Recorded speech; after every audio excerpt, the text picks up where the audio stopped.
Hello दोस्तों, आपका स्वागत है बिहार टीचिंग बाय चमन जी के चैनल पे। दोस्तों, बिहार बीएड का जो एंट्रेंस फॉर्म है आप लोग भर ही दिए होंगे, तैयारी भी कर रहे होंगे।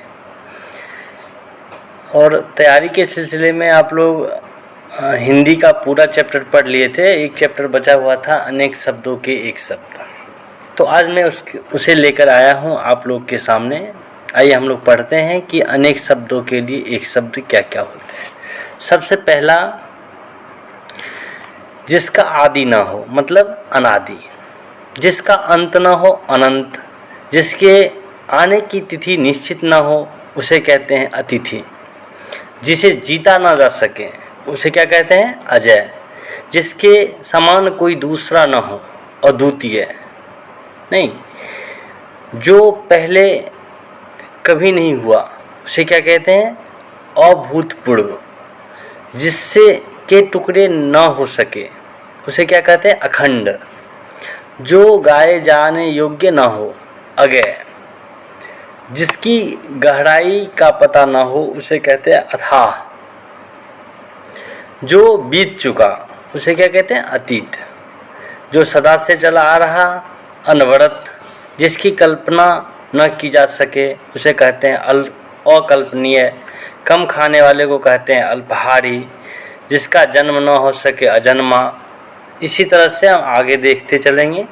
जिसकी तुलना न की जा सके अतुलनीय, जो कानून के विरुद्ध हो उसे कहते हैं अवैध।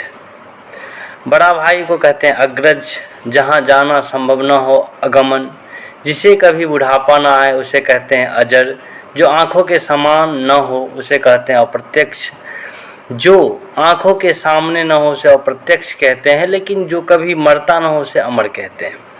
अवसर के अनुसार बदल जाने वाले को कहते हैं अवसरवादी, जिसमें चेतना न हो अचेतन, जो कभी मरता नहीं उसे कहते हैं अमृत्य, जो आगे की न सोचता हो उसे कहते हैं अदूरदर्शी।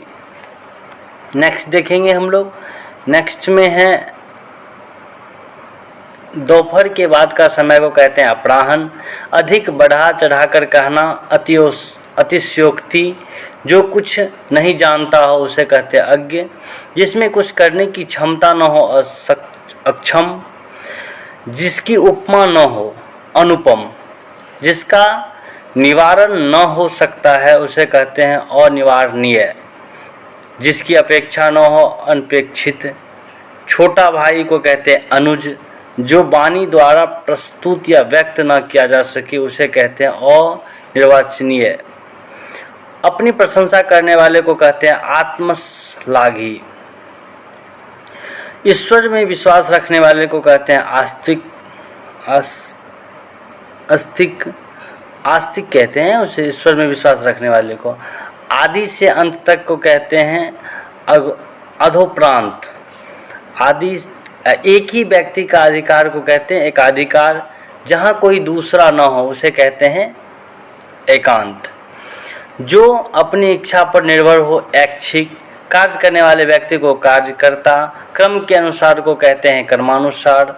इसी तरह से अब देखेंगे आलोचना करने वाले को आलोचक, जिसकी आयु लंबी हो दीर्घायु, जो बहुत बोलता हो वाचाल, जो स्वयं पैदा हो उसे कहते हैं स्वयंभू, जो किसी के पक्ष में न हो उसे कहते हैं तटस्थ, जिसके हाथ में वज्र हो उसे कहते हैं वज्रपाणी, जिसकी आत्मा महान हो महात्मा, जिसका रूप अच्छा न हो उसे कहते हैं कुरूप। आज हम लोग देख लिए कि एक शब्दों के अनेक शब्द जो परीक्षा में आएंगे ही। मैं ये कहना चाहता हूँ कि अब हम लोग इसका जो प्रश्न उत्तर करेंगे वो अभी जस्ट थोड़ी ही देर में कर लेंगे। तो ये देख लिए, धन्यवाद।